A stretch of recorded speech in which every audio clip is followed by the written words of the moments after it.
You've returned as a husk of your former self, but I've taught far denser underlords than you. Let's start with the basics.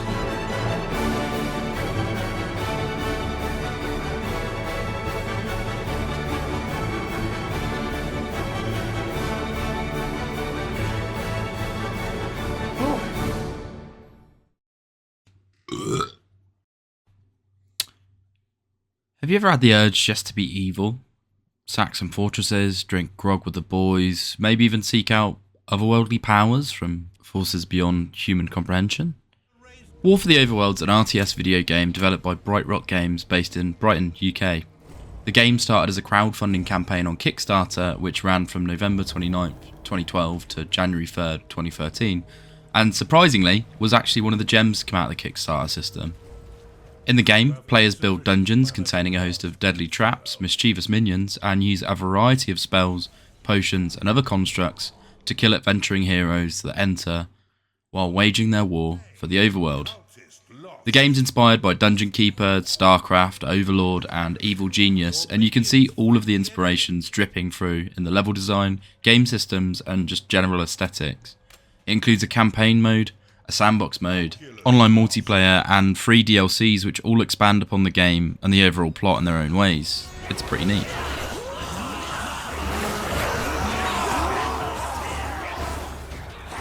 Not enough mana. The gameplay does vary level by level, but for the most part revolves around yourself as a disembodied dungeon lord, building your dungeon, decking it out in all manner of dangerous traps, filling it with all manner of horrid dungeon beastie. The Skarg is a deceptively cute beast that prefers the flesh of dwarves above all, and can be trained to fetch and return eyeballs. And balancing dispatching unruly adventurers trying to destroy your dungeon core with assaulting either enemy dungeon cores or the artifacts the Empire used to shackle your power. It's in that god game genre where you can't order your minions directly, but instead you build the facilities to lure different denizens in of their own free will, training them and using a variety of flags and markers to direct them towards what you want them to smash. You're not controlling them directly like it's StarCraft, and I found the gameplay to be a fun balance of base building, exploration, and minion management. Different minion types require different rooms to have a chance of spawning them, and there's a lot you can do in terms of base building and fortification. A Chunder has entered your dungeon. Attracted by the foundry, this gassy creature will joyfully launch the fetid contents of its stomach to attack. Your other minions would do well to stay a few steps back.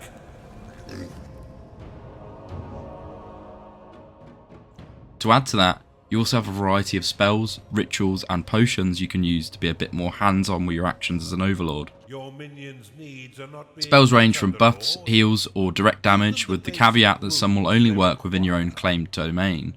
Rituals can have a wide sweeping effect, such as revealing an enemy's dungeon, fortifying all your walls, or disabling any enemy magic or defences entirely for a short duration.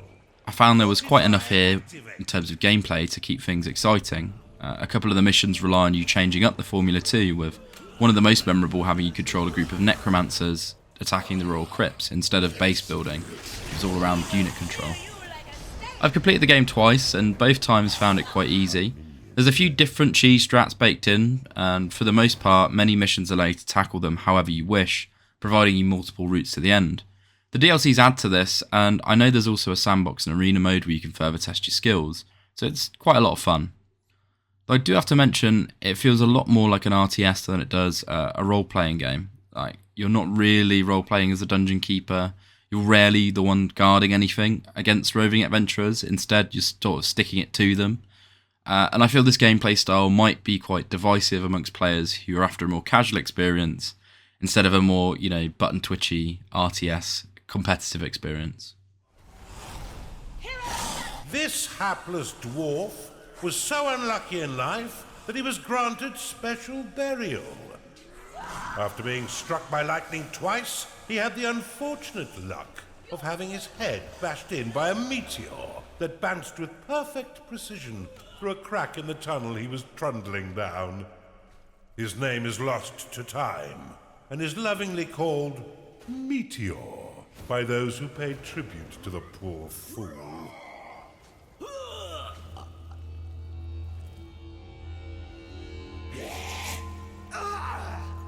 In terms of graphics and music, the graphics get the job done. The game started as a modern day Dungeon Keeper clone, and you can see that carry through. Everything does hit that dark fantasy dungeon aesthetic, though I did feel at times that a lot of the graphics became a bit samey. The minions are quite small, though their silhouettes do stand out. I found, however, that from an RTS standpoint, it would have been a helping hand had the minions' portraits given some indication as to what they did or their relative strength. A few minions you'll find will suffer a bit from the mismatch between their aesthetics and their overall usefulness, and it could have been improved on, I'd say. It was almost the same with some of the rooms in the lair. Because you're planting most of the scenery down yourself, there's not a whole lot going on in the environment to make you say, wow. A lot of the missions did boil down to advance through this muddy cave or advance through this stony fortress, and again, not all of them felt like this, and there were definitely a few areas where the graphics did stand out, but I just felt it wasn't entirely consistent through the game. The sound was to be expected in this sort of game. The voice cast are all quite good and their own personalities shine through. The narrator especially fits that evil voice aesthetic that Niall did in the Overlord games. The tether that allows you to manifest your malignant will. If destroyed, your consciousness will once again be scattered to the void. Your workers are an extension of your dark will. They have many jobs, but their main focus is in carving out the halls of your dungeon. Put them to work by... However, a few times the vocal triggers, such as the narrator saying that your minions are under attack or your defences are being attacked type of things, did start to grate on me. Like, yes, Mr. Man, I know this is happening, you've told me, I told me, they told me. Like, I wish I could have hit the snooze button on his battle dialogue at times. Chunder lost.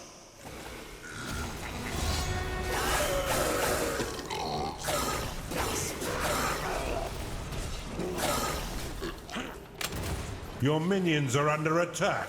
An enemy is claiming your shrine. Leave this place! Your minions are falling in battle. The story itself is entertaining. It contains all the trappings of the RTS genre, with missions slowly expanding and building over concepts they introduce, dragged from previous missions. You find yourself in quite advantageous scenarios most of the time. You're an Underlord. You've been revived by a mad god to spearhead his campaign against the Overworld. During your tenure, you'll encounter all sorts of enemies from the Empire's own to turncoat other Underlords.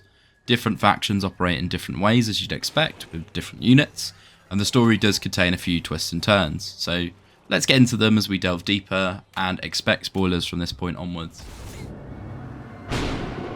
Now go! Welcome back, Underlord. I must say, I wasn't expecting you quite so soon. The transference may have left you feeling a bit foggy in the head. Focus now. I'll try to ease you back into it. Fortunately, this does seem to get easier each time.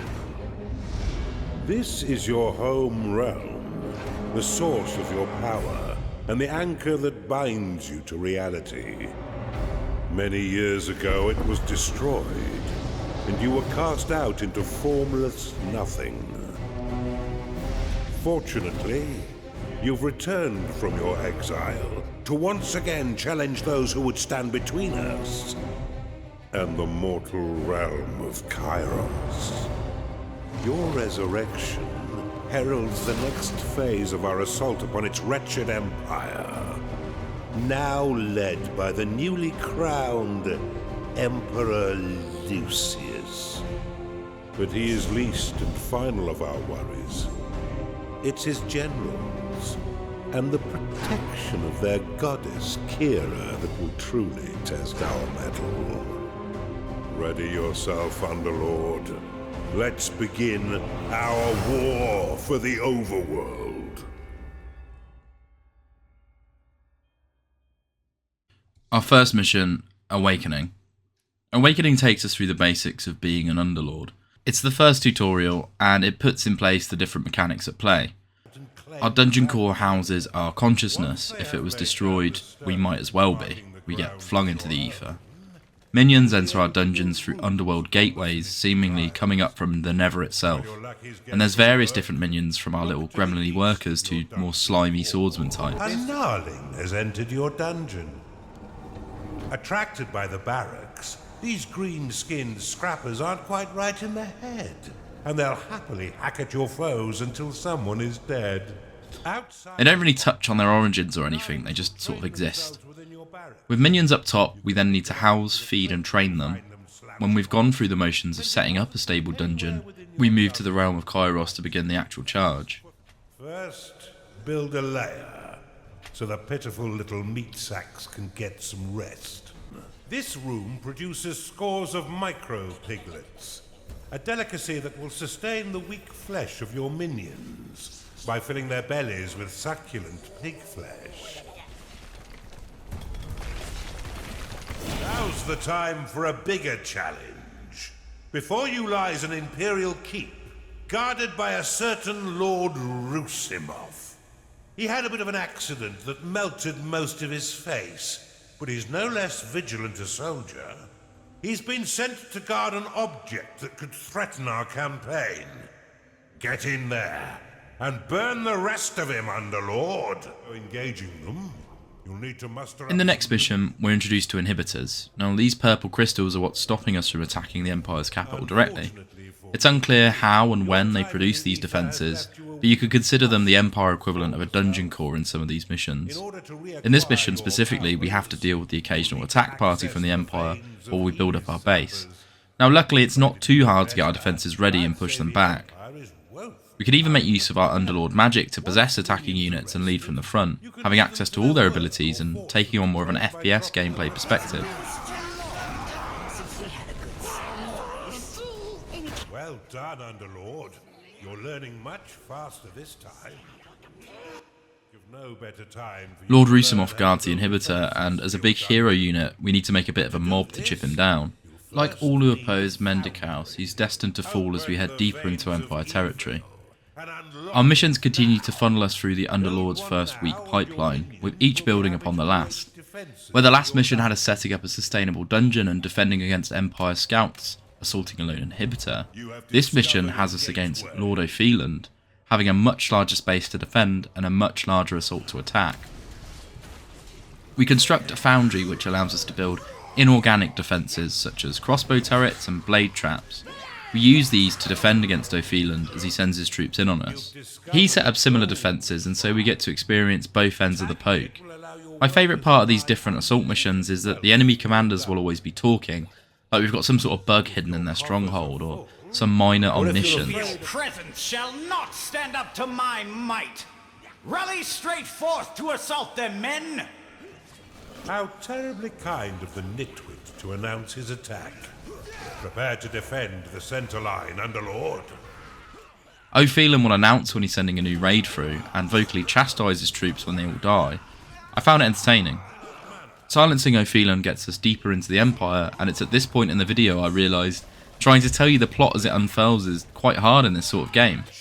Levels are long, anywhere from 30 minutes to an hour, and for the most part, plots fed to us either at the beginning or the end of these missions, not necessarily during the gameplay either. With a bit of flavour of what this game's shaping up to be, I think this video will flow much better if I just launch you through a whistle-stop tour of the rest of it. Comes with an unpleasant surprise.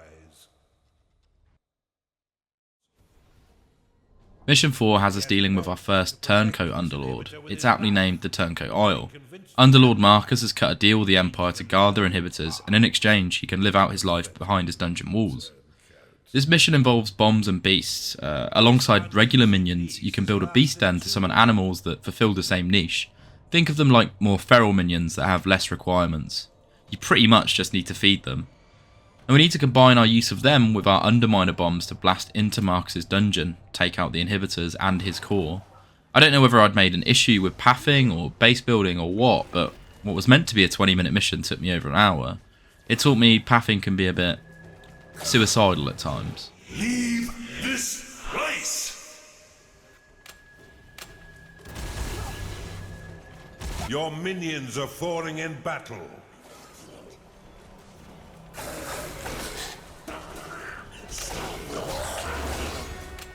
Regardless, with Marcus dispatched, we can deal with our last snag before we actually get behind enemy lines. As I do.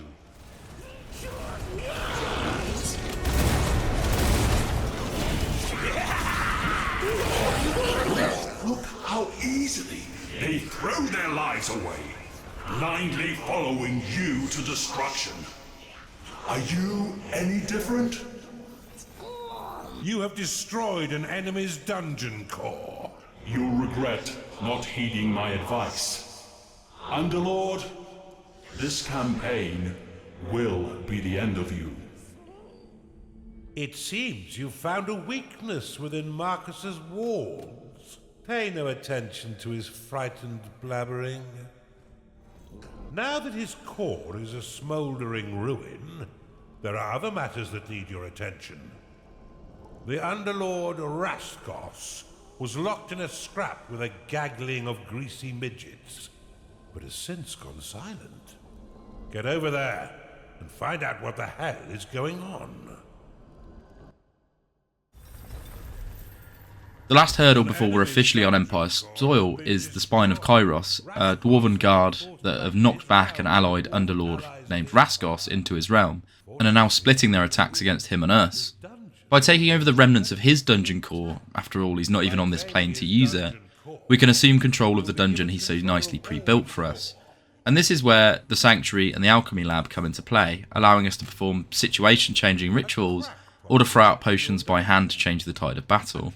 Now the goal of the Spine is to defend our ritual room while we cast the Get the Fuck Out of Dodge ritual to teleport away. It's quite a fun mission with enemies blowing their way through walls at seemingly random areas. It's like a big pen test for your dungeon. When the ritual activates... Get you right. There's a bit of blowback when this ritual activates.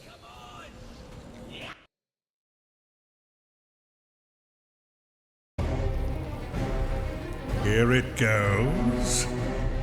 Rascos, here we come.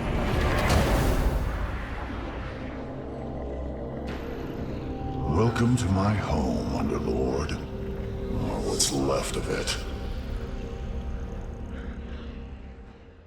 That should teach those ruddy stone munchers a lesson they'll not soon forget. Brought here and imprisoned by the At this point, I started to realise the story isn't exactly a highlight of the game. It's merely set dressing to get us through one gameplay loop to the next. We're slowly building up our powers and we just happen to land in the perfect situation to test them out.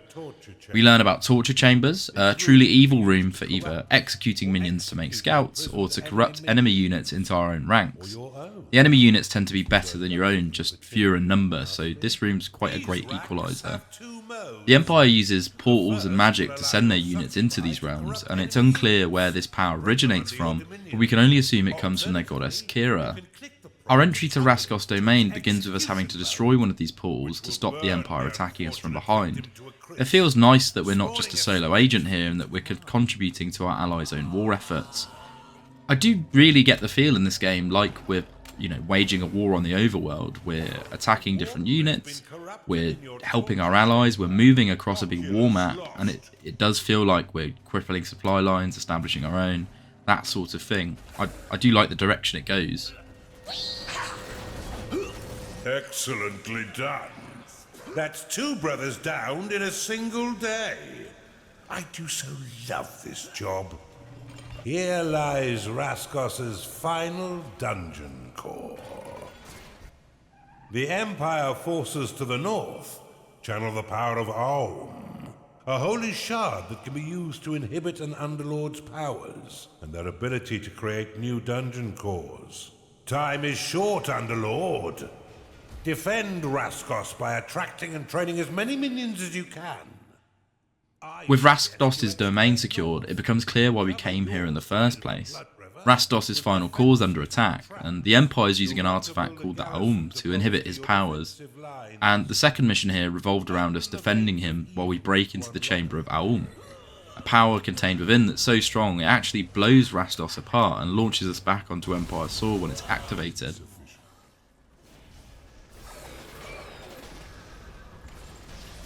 This holy power is too much for you to challenge.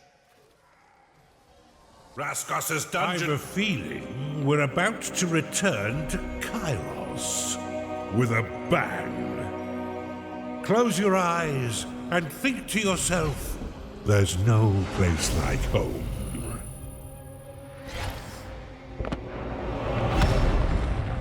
Farewell, Raskos.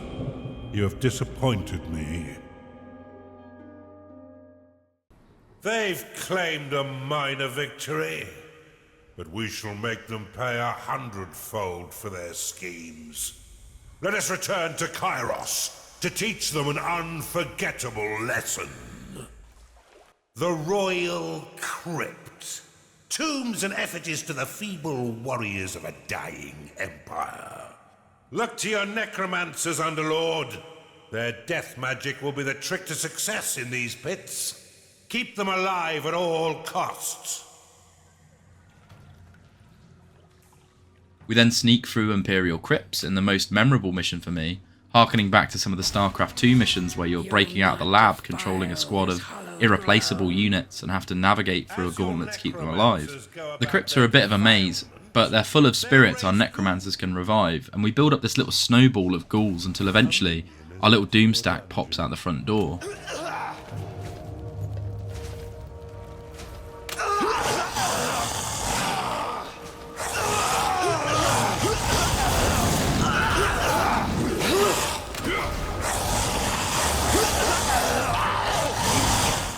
The next point of note includes when we assault the Kenos, an artifact that can give an Underlord even more godlike power. Ourself and the Underlord Mira launch a two-pronged assault on the Empire stronghold to retrieve it, the mission resulting in probably your largest dungeon to date and a lot of minion juggling and enemy recruiting.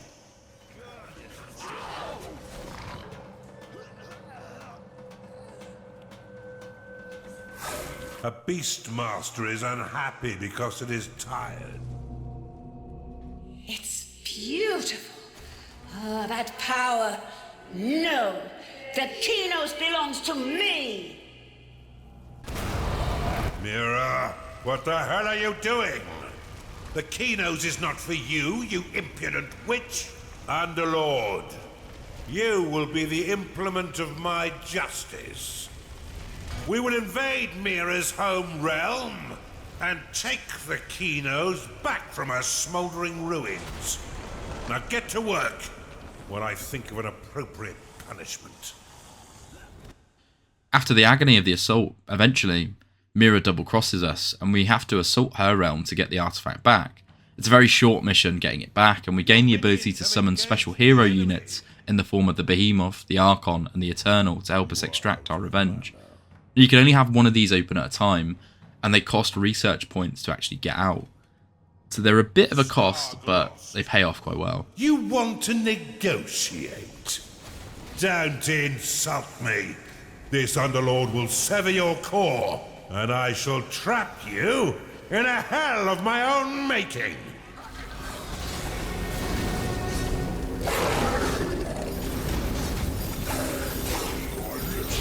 You have destroyed an enemy's dungeon core. Shut it, Mira! You betrayed our entire campaign, and now you will pay the price. No, it's not possible. I was so close. Pack your bags, wench! You're going straight to hell! Hello, old friend. We've been waiting for you. Yes, you and the Kenos. We'll have it over your dead body. With the Kenos in our grasp, we get absolutely tag-teamed by not one, not two, but 3 Underlords all wanting to power themselves, each with their own style of attack, and it's probably my second favourite mission, though it did have me struggling at times. You get the nice interactions between the Underlords talking, they all have their own theme, and it seems there's no honour among the evil.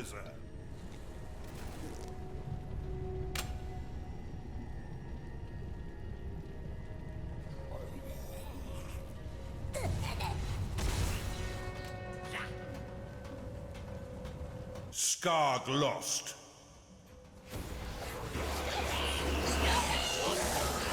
Could one of you give me a bit of assistance?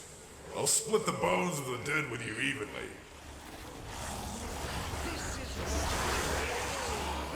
You have destroyed capital city. With all the other Underlords either dead or subjugated, we're in good shape to move forward and crush the Empire.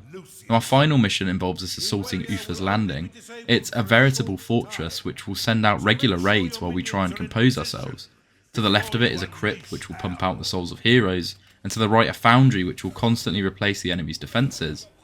There's 1,001 ways to tackle this mission, but eventually it'll all lead to you confronting the Emperor, and he's a bit of a snivelly roach. Insufficient. Stands the boy Emperor Lucius. I have waited for this. This hurts. I thought Kira said I wouldn't feel pain. Even the Aum cannot save this entitled whelp. Too late to call a truce? Yes, Lucius, it's too late.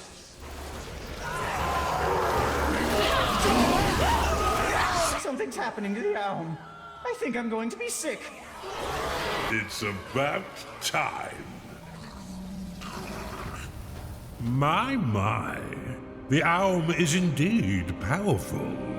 With Lucius as my new minion, I can finally confront the goddess Kira. Are you so certain, Mendicus? What does your Underlord have to say about that? Why, Kira? My Underlord has played his part. Now the curtain must fall. Lucius, destroy the Underlord and retrieve the Kinos. Yes, Master.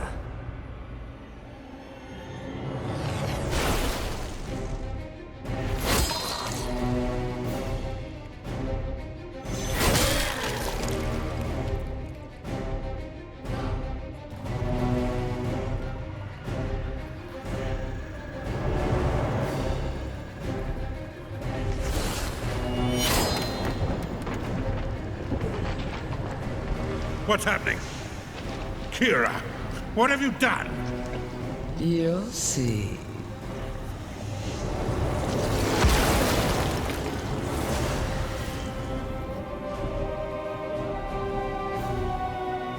Do not be afraid, Underlord. You are free of his influence. Mendicus did what he does best, and you fulfilled your purpose flawlessly. Now the people shall build a new country, free of Lucius, free of Mendicus, and worthy of my name. Come, this should be as easy as waking up. Why don't you open your eyes?